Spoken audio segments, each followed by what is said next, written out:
गवळ्याची राधा, ही गवळ्याची राधा कानाच्या नादानं बिघडलेली आहे. आणि ही गवळ्याची राधा कानाच्या नादानं बिघडलेली आहे. आणि हिची बंद तिजोरी मी उघडलेली आहे.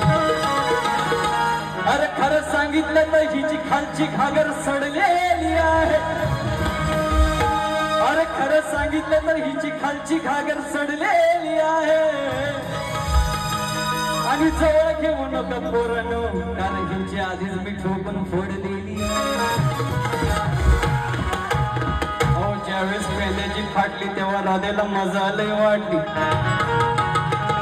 आणि जेव्हा सुटल्यावर लंगडली ते पेंद्याने या राधेच्या हातात दिली या गट्टी.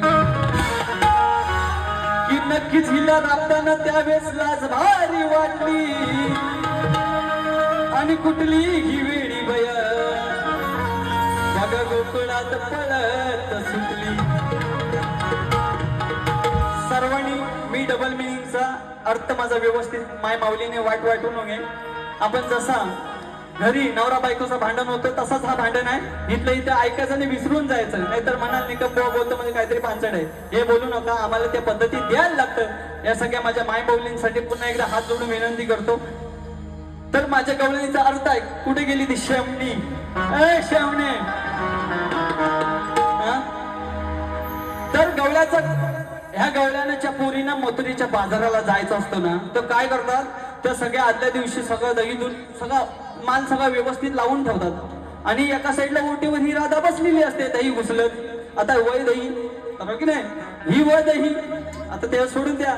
आईला अगं दे ना ग थोडं तुझं हे गोड मुखात लावायला.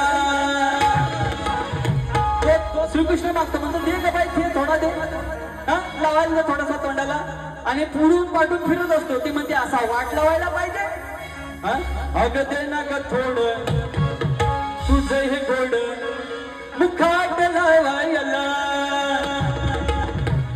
फिरे पुढून मागून संगे हवय दैश वाट लावायला.